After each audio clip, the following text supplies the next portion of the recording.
السلام علیکم ورحمۃ اللہ وبرکاتہ۔ الحمد للہ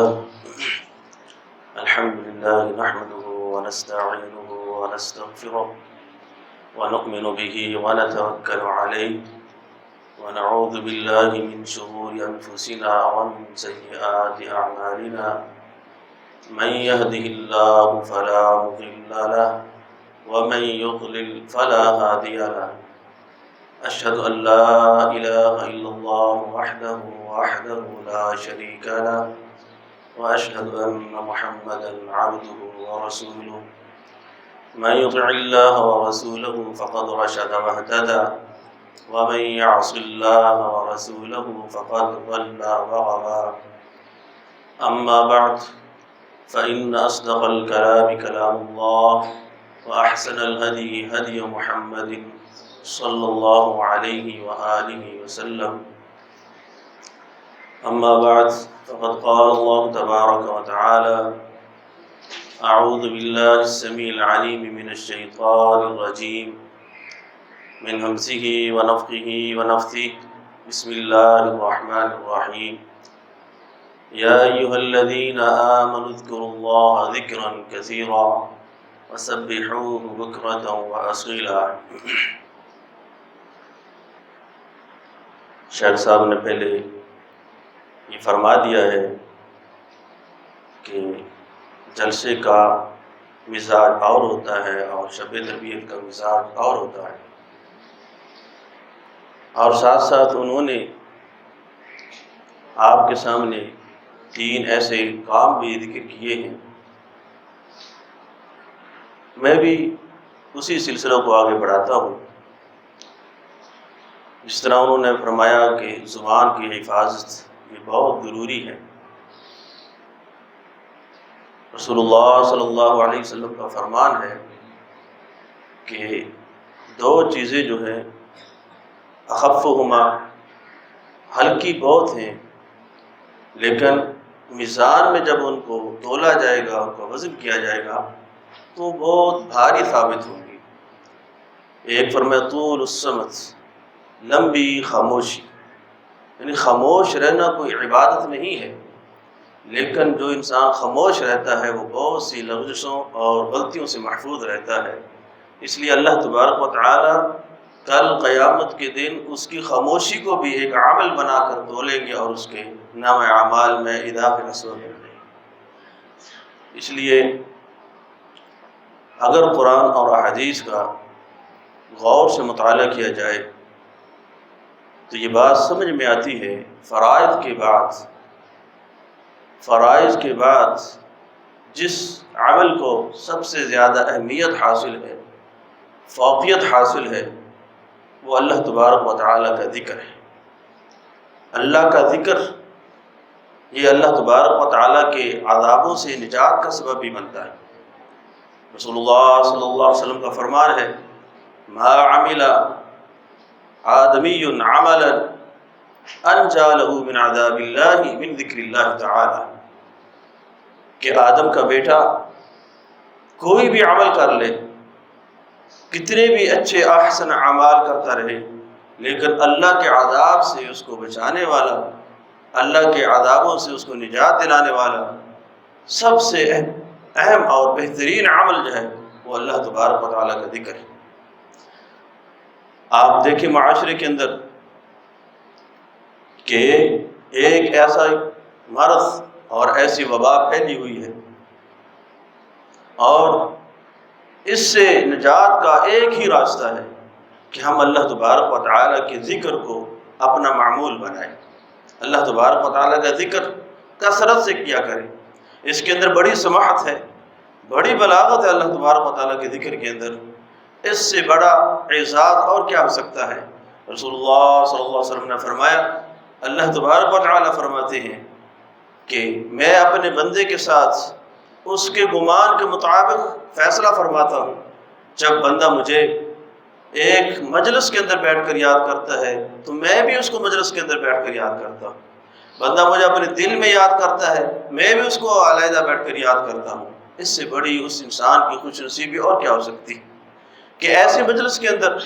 کہ جو اس بندے کی مجلس سے بہتر مجلس ہے، اور فرمایا اگر بندہ میری طرف میرے ذکر کے حوالہ سے،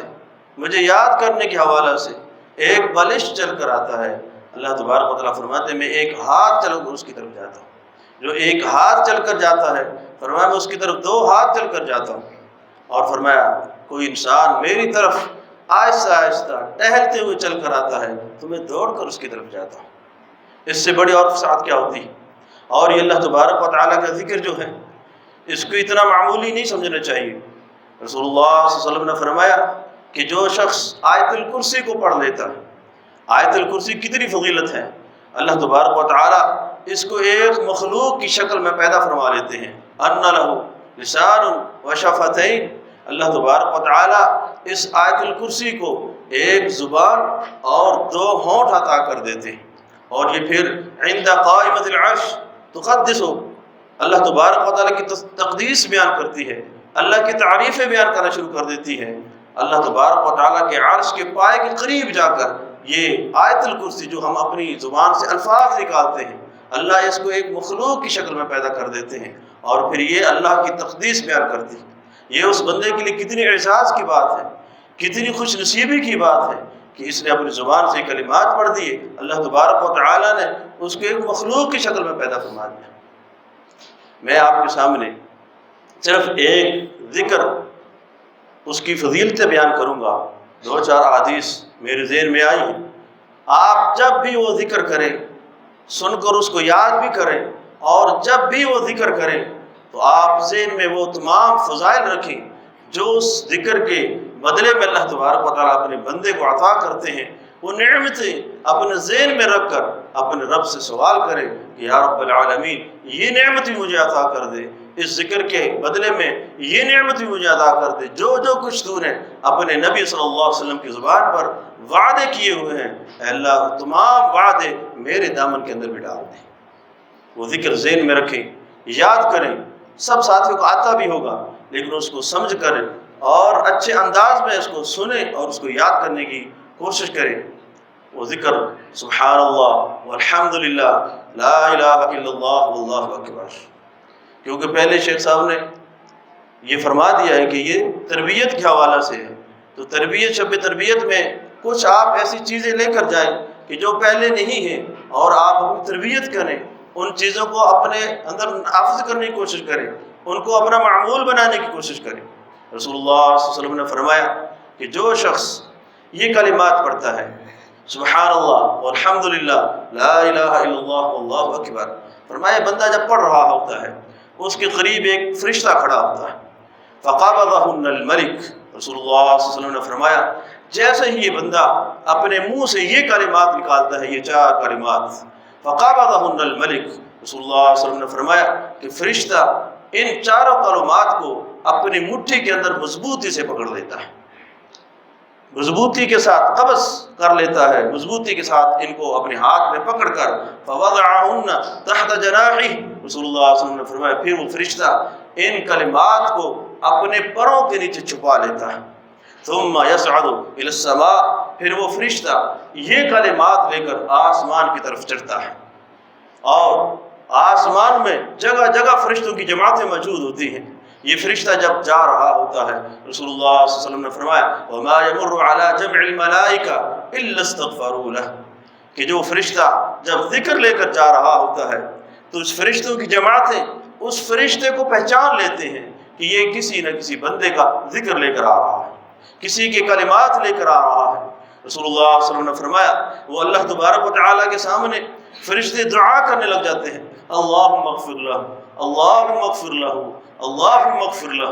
اللہ ہم اس تیرے بندے کو نہیں پہچانتے کہ کس کا یہ ذکر ہے، لیکن ہم یہ پہچانتے ہیں، یہ ہمیں ادراک ہے، یہ ہمیں علم ہے کہ یہ جو فرشتہ آ رہا ہے یہ کسی کا ذکر لے کر آ رہا ہے، اللہ یہ ذکر کرنے والا جو بھی ہے اس کے تو گناہ معاف فرما دے،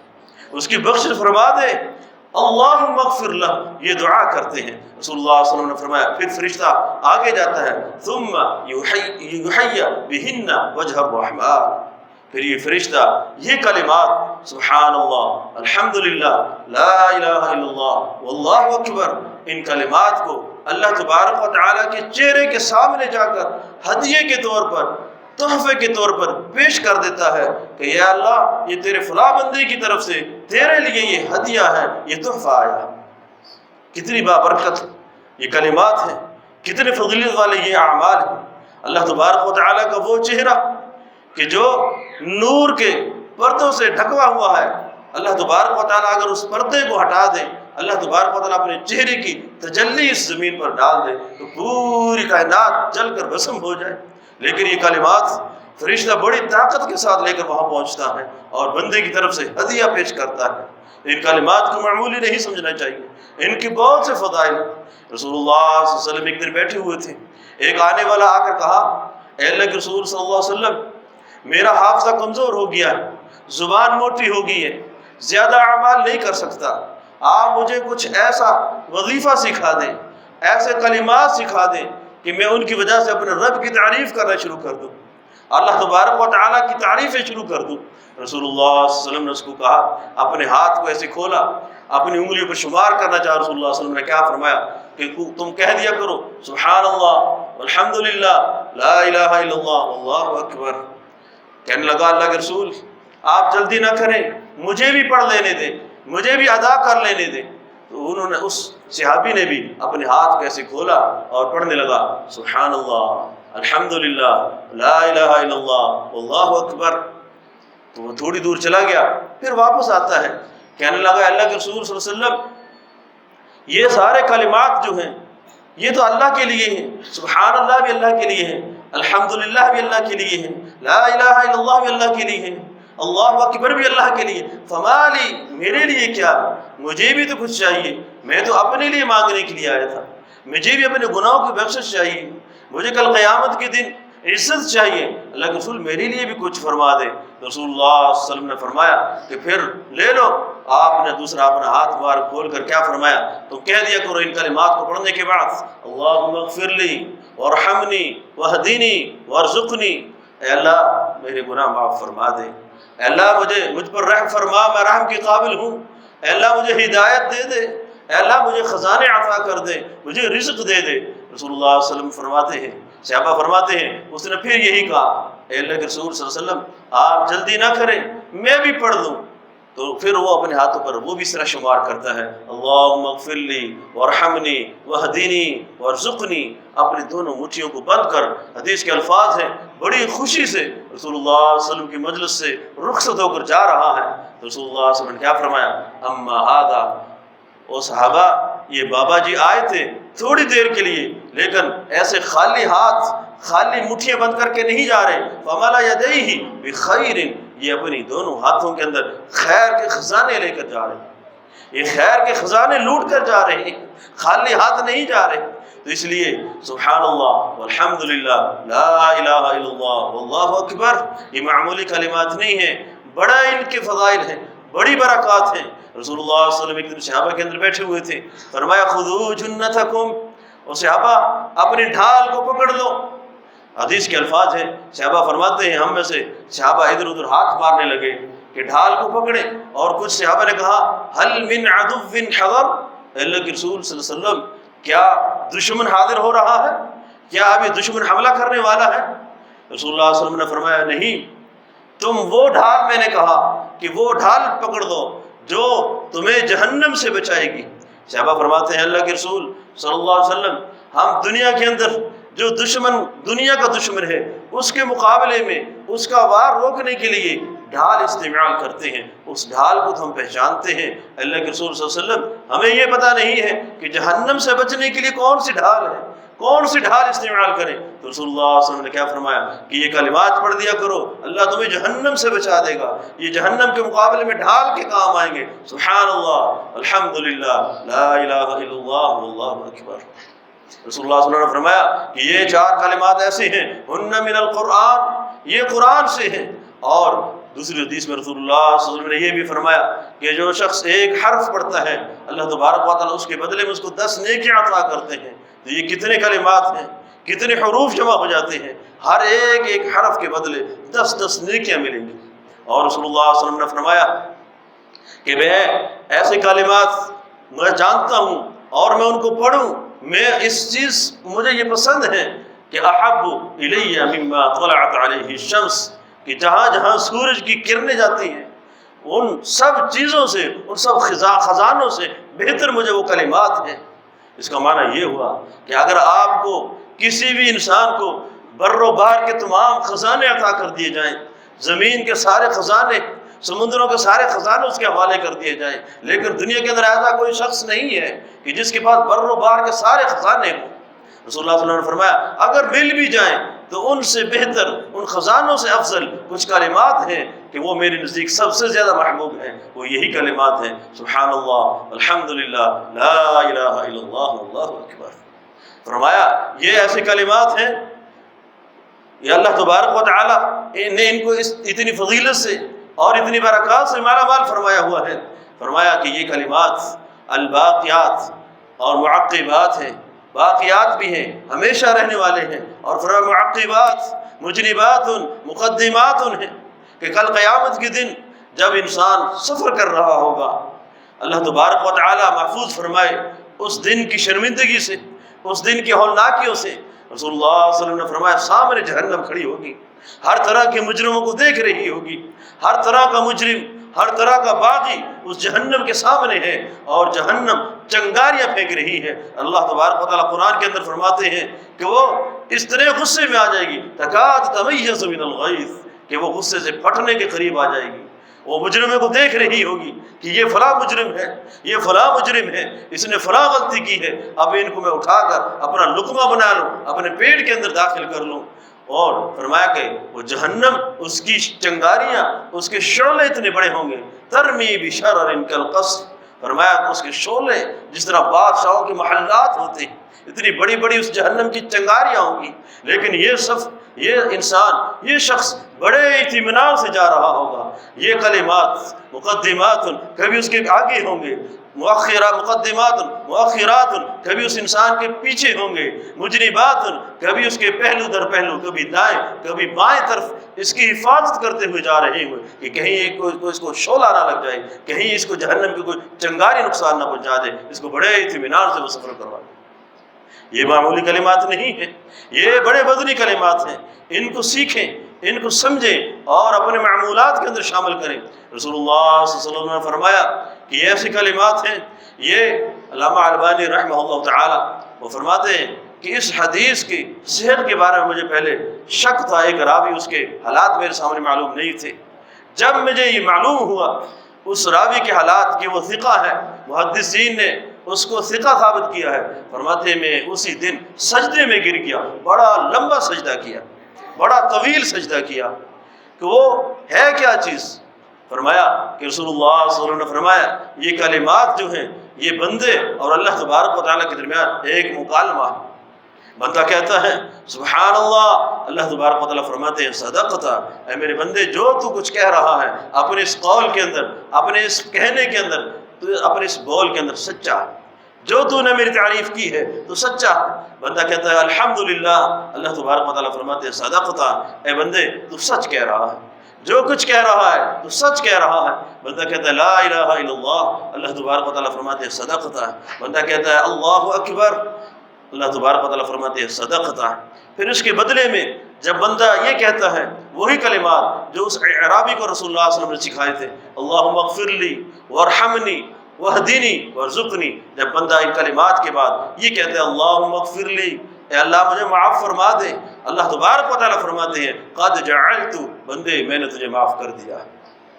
بندہ کہتا ہے وارحمنی، اے اللہ مجھے رحم فرما، مجھ پر اپنے رحمت کے سہارے قائم رکھنا۔ میری زندگی میں رسول اللہ صلی اللہ علیہ وسلم دعا کیا کرتے تھے اے اللہ میری زندگی میں ایک لمحہ بھی ایسا نہیں آنا چاہیے کہ تو مجھے اپنی رحمت سے جدا کر کے میرے اپنے نفس کے حوالے کر دے۔ اے اللہ ہمیشہ اپنی رحمت کے سہارے پر ہی قائم رکھنا، اور یاد رکھیں کہ ہم اللہ تبارک و تعالیٰ کی رحمت کے سوا کچھ بھی نہیں۔ پوری کائنات ایک انسان کے لیے فیصلہ کر لے، پروگرام بنا لے کہ ہم نے اس کو فائدہ دینا ہے، لیکن جب تک اللہ کی رحمت شامل حال نہیں ہوگی اس بندے کو پوری کائنات کے جن اور انسان مل کر فائدہ نہیں دے سکتے۔ اور اگر ایک انسان اس کے لیے پوری کائنات کے جن اور انسان مل کر یہ فیصلہ کر لے، پروگرام بنا لے کہ اس کو ہم نے ہمیشہ تکلیف کے اندر رکھنا ہے، اس کو تنگ کرنا ہے، لیکن اگر اللہ کی رحمت شامل حال ہوئی پوری کائنات کے جن اور انسان مل کر اس کو کچھ بھی نہیں بگاڑ سکتے۔ تو اللہ کی رحمت کا سوال کرنا چاہیے۔ تو بندہ کہتا ہے وارحمنی، اے اللہ مجھ پر رحم فرما۔ اللہ فرماتے ہیں قد جعلت، بندے میں نے تجھے اپنے ان بندوں میں شامل کر دیا ہے جن پر میں رحم فرماتا ہوں۔ بندہ کہتا ہے واہدنی، یا اللہ مجھے ہدایت دے دے۔ اللہ میں ہدایت کا متلاشی ہوں، اور ہمارے معاشرے کے اندر کسی کو یہ الفاظ کہہ دیے جائیں، کسی کو یہ دعا دے دی جائے کہ اللہ تجھے ہدایت دے، وہ اس کو طعنہ سمجھتا ہے، اس کو عیب سمجھتا ہے کہ میرے لیے یہ کلمہ کیوں بولا گیا، مجھے اس نے کیوں کہہ دیا کہ اللہ تجھے ہدایت دے، کیا میں بے ہدایتہ ہوں؟ اور میرے بھائیوں، ہدایت بہت بڑی نعمت ہے۔ اللہ کے رسول صلی اللہ علیہ وسلم اللہ سے سوال کرتے تھے، مومن بندہ اپنی ہر نماز میں سوال کرتا ہے اہدنا الصراط المستقیم، اللہ مجھے ہدایت دے دے، استقامت والے راستے کی، سیدھے راستے کی ہدایت کا ہر انسان محتاج ہے۔ تو وہ بندہ کہتا ہے وہدنی، اللہ مجھے ہدایت دے دے۔ اللہ فرماتے ہیں قد جعلت، بندے میں نے یہ فیصلہ فرما دیا تیرے لیے۔ بندہ کہتا ہے وارزقنی، اے اللہ مجھے رزق عطا فرما دے، یا اللہ مجھے خزانے عطا کر دے۔ اللہ فرماتے ہیں قد جعلت، بندے میں نے تجھے یہ عطا کر دیا ہے، جو تو نے سوال کیا میں نے تجھے عطا کر دیا۔ سبحان اللہ، الحمدللہ، لا الہ الا اللہ، اللہ اکبر، یہ معمولی کلمات نہیں ہیں۔ آج سے جس طرح شیخ صاحب آپ کو کہہ رہے تھے کہ میں بھی اپنے آپ سے عہد کرتا ہوں، اور آپ بھی اپنے آپ سے یہ عہد کریں کہ ہم ان کلمات کو اپنائیں گے، پڑھا کریں گے۔ یہ بڑے جامع کلمات ہیں، اور ایک حدیث میں رسول اللہ صلی اللہ علیہ وسلم نے فرمایا، اور رسول اللہ صلی اللہ علیہ وسلم کی عادت مبارک ہوتی تھی کہ اللہ تبارک و تعالیٰ کہ پیغمبر محمد صلی اللہ علیہ وسلم جب اللہ کے سامنے تہجد کی نماز میں کھڑے ہوئے تھے تو استفتاح کے طور پر ان کلمات کو پڑھتے تھے۔ اللہ ہمیں بھی توفیق عطا فرمائے۔ اللہ تبارک و تعالیٰ کے سامنے جب بندہ تہجد کی نماز میں کھڑا ہو کر 10 مرتبہ استفتاح کے طور پر کلمات کو پڑھ لے، سبحان اللہ، الحمدللہ، اللہ اکبر، لا الہ الا اللہ، اللہ فرماتے ہیں ھذا لی، ھذا لی، ھذا لی، بندے یہ بھی میرے لیے ہے، الحمدللہ بھی میرے لیے ہے، سبحان اللہ بھی میرے لیے ہے، تو بھی اپنے لیے کچھ مانگ لے، تو بھی اپنے لیے کچھ مانگ لے۔ رسول اللہ صلی اللہ علیہ وسلم فرماتے ہیں پھر یہ کلمات پڑھ لیا کرو، اللہم اغفر لی وارحمنی وعافنی وارزقنی۔ تو رسول اللہ صلی اللہ علیہ وسلم فرماتے ہیں جب اللہ تبارک و تعالیٰ خود کہتا ہے بندے کو کہ تو مانگ لے، کچھ مانگ لے، تجھے دیتا ہوں، تو جب بندہ مانگے گا اللہ تبارک و تعالیٰ سب کچھ عطا کر دے گا۔ لیکن ان کلمات کو پڑھنے کے لیے کچھ شرائط ہیں۔ یہ کلمات اس وقت فائدہ دیں گے، اس وقت صبر آور ہوں گے، ہمارے لیے فائدہ مند اس وقت ہوں گے جب اس کے لیے کچھ شرائط کا خیال کیا جائے گا۔ سب سے پہلی شرط یہ ہے کہ فرائض کی پابندی کرنے۔ جو شخص فرائض کے اندر کوتاہی کرتا ہے، نمازوں کے اندر سست ہے، روزوں کے اندر سستی ہے، حج اور عمرے کے اندر سستی ہے، جو اللہ نے اس پر حج فرض کیا ہے اس کو ادا نہیں کیا، روزے ادا نہیں کرتا، فرض زکوٰۃ کو ادا نہیں کرتا، وہ 100 مرتبہ کیا 1000 مرتبہ، لاکھ مرتبہ پڑھتا رہے، اس کو ایک تنکے کے برابر بھی ثواب نہیں ہوگا، ایک تنکے کے برابر بھی فائدہ نہیں ہوگا۔ جو نمازوں کے اندر سست ہے، تسبیح لے کر بیٹھ گیا اور یہ پڑھ رہا ہے کلمات، اس کو فائدہ نہیں ہوگا۔ اس چیز کا خیال رکھیں کہ سب سے پہلے فرائض، اس کے بعد یہ کلمات اس کو فائدہ دیں گے۔ اس لیے اللہ تبارک و تعالیٰ نے ہمارے لیے بہت سی سماعتیں رکھی ہیں، یہ دین آسان بنایا ہے اور اس پر چلنا بھی آسان ہے۔ اللہ تبارک و تعالیٰ ایک ایک کلمے کی بدل جنت تقسیم کر رہے ہیں، یہ اللہ کی رحمت کی وسعت ہے۔ اللہ تبارک و تعالیٰ کی اپنے بندے کے ساتھ رحمت اور محبت کی علامت ہے۔ اللہ تبارک و تعالیٰ سے دعا ہے کہ اللہ تبارک و تعالیٰ ہمیں ہر عمل قرآن اور حدیث کے مطابق کرنے کی توفیق عطا فرمائے۔ اللہ تبارک و تعالیٰ ہمارا خاتمہ بالخیر فرمائے۔ اللہ تبارک و تعالیٰ ان کلمات کو پڑھنے کے بعد جو جو وعدے یہاں موجود ہیں، یہ حدیثیں آپ کے سامنے بیان کی گئی، جو جو وعدے ہیں اللہ تبارک و تعالیٰ ہمیں ہر چیز عطا کر دے، ہر نعمت سے مالا مال فرما دے۔ اللہ ہمارے عقیدے کی بھی اصلاح فرما دے، اللہ تبارک و تعالیٰ ہمارے اعمال کی بھی اصلاح فرما دے۔ سبحانک اللہ